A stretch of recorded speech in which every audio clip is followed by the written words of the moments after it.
All right, episode one, Universal Film Forum. Today we delved into, you know, an interesting film called La Jetée. It's a French film produced in 1962, and yeah, we just kind of wanted to give our thoughts on it, since that's what the Universal Film Forum is about, discussing ideas. Yeah. So, as some historical context, 1962, very relevant period of our recent times. There was a you know, big focus on what could have been a nuclear fallout, and that's kind of what this movie is based on. It's a man in the time of a nuclear fallout in Paris, France, and there's all these ideas of the past, present, the future, and what it means to be in the present. Yeah, so I mean, the film is interesting because it's only 28 minutes long and it's composed entirely by still frames. So it's like kind of like a Google Slides, Yeah. It's just still pictures. It's not moving around. And it's also in black and white, which I think that was just a thing of the time, not really something that changes the value of the film. But yeah, we were talking about it, how like the still images were kind of relevant maybe because the film is about like being able to cope with the past and with the future and like maintaining focus on the present, and still images were kind of like symbolism of like our main characters focus on the past and trying to relive something. Yeah, I mean, another thing, another disclaimer before we get into the, our analysis or our thoughts on this movie.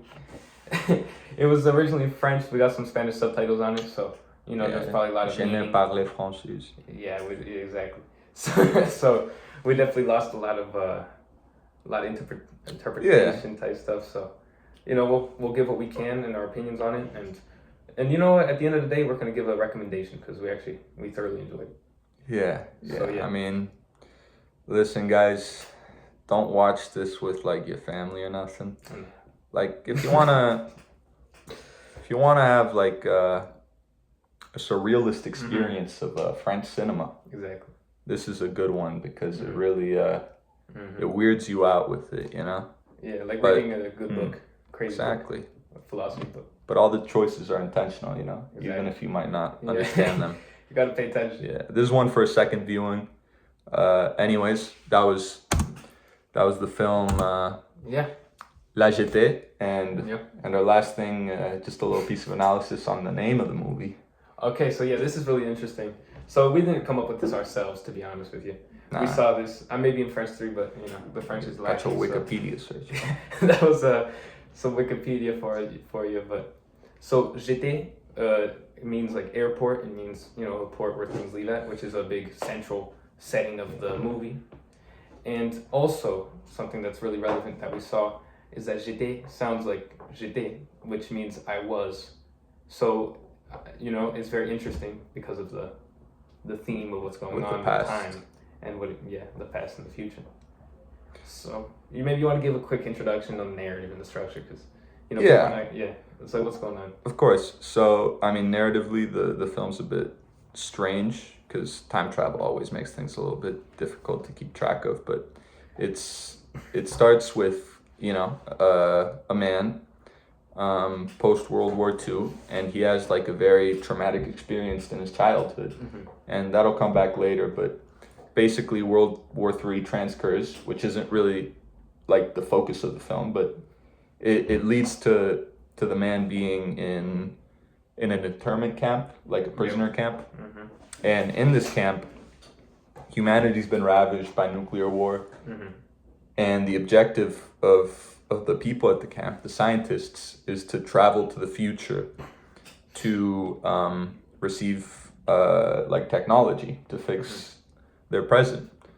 So they use the man, our main character, to kind of establish the link to the future, because in this world, the technology you need to go to the future is you kind of need to like be able to witness some very unpleasant images and traumatic things. So basically, they would harness onto people's memories to be able to skip around time. So they would like inject them with things and have them look at things so that they were able to have a pathway to the past or the present. And yeah, they were just calling out to the past to the present to be able to save. I mean, the past to the future. Sorry, to be able to save the present. So that's kind of very relevant. It's a big nuclear fallout scenario where they're trying to save the present through journeying to the past or the future. So yeah, starting off, first thing we noticed. First things are the stylistic choices. There's it's all black and white. It's just photos. A lot of music going on. There's a big narrator going on. So we kind of seen this. It's more of no dialogue. Like you said, it's through a slideshow. There's no dialogue, and it's interesting because obviously 1962, you obviously have movies. Our generation doesn't really. Yeah. Look at that as the ancient times, but you can have color movies. Cameras that moved. So yeah, for sure. So it seems to be intentional. Yeah. And I mean, I think the premise of the entire film is established right at the end, and many people don't understand the ending. It was hard because they're not intellectuals. Took us a little we didn't bit. understand it either. Well, we did. We did. We just had to think. We had to think through it for a while. Yeah, we had to put our thinking caps on, as some teachers like to say. But yeah, overall, at the end of the movie, what happens is the character can choose to look to the future, but he kind of decides to go back to the past to relive this relationship with a woman who we don't really know the status it's very mysterious. of. Yeah, so there's a lot of mystery regarding a woman. She's kind of one of the central themes. It's she's from the memory, that traumatic memory that lets him go into the past. So it's this woman that he's latching onto. It's kind of the symbol of the past for him, and what war, war life was like. So yeah, I mean that's really interesting. Yeah. Just so at the end he has a choice to be able to go to the future, to kind of escape the present, but he chooses to act into the past, which is kind of relevant. Yeah, it's kind of, I think, what the author warns about, to get stuck with previous experiences, and this trip to the past is what ends up sentencing him to his fate, which is kind of self-afflicting because the traumatic experience ends up being his own future self's death. So I mean, this is a film you kind of have to watch, because I mean, an explanation isn't really going to do. It's true. It's hard to convey. It's one of those.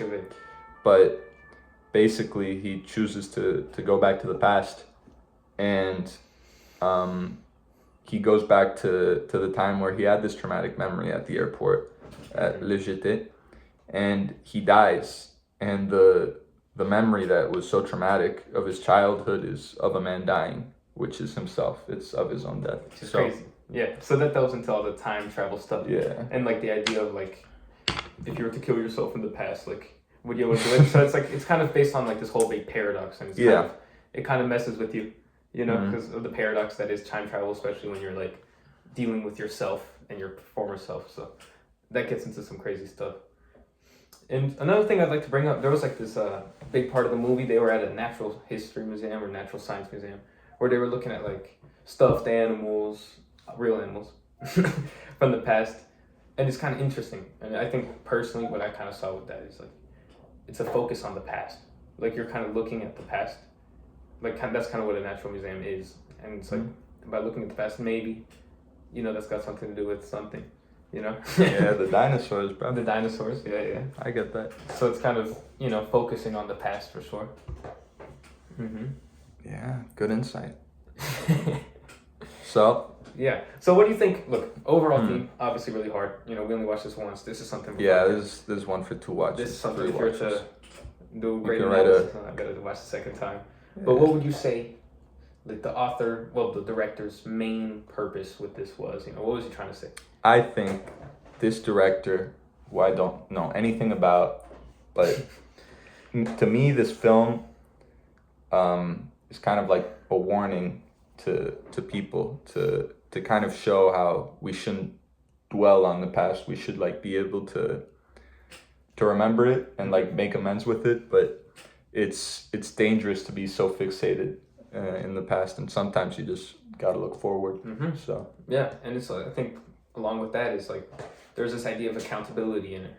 It's the fact that you're in the present looking for help to fix your current situation from the past or the future, it's like, you know, at the end of the day, it does not work out. And I think what is happening is, you know, you need to take accountability for your actions, and you have to focus on the present and solving the world in the present instead of looking out for some outside help.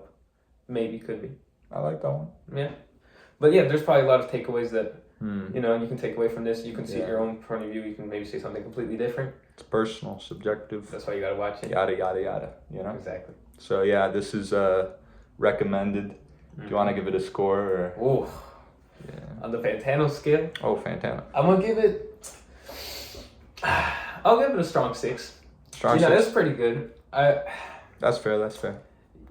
For us, you know, modern humans, Yeah. obviously, watching a lot of, you know, reels and such, it's hard for attention span. But you know, at the end, to be honest, I think the end is like where it all like finally comes through. For sure. You know, like you're watching it and you're like, I'm not sure what this is about, and in the end, it finally explodes into something beautiful. What it is supposed to. Yeah, it's So, an interesting like one. it all hits home at the end, and it all makes sense. And well, no, it doesn't all make sense. So. Yeah, But definitely does make sense. maybe, you know, maybe a little more than strong 6. Now I'm thinking about it, but yeah, But yeah, that'll take some more views. yeah. And I don't want to be Mm-hmm. you know, copycat. But yeah, I'm probably gonna go with the mid 6.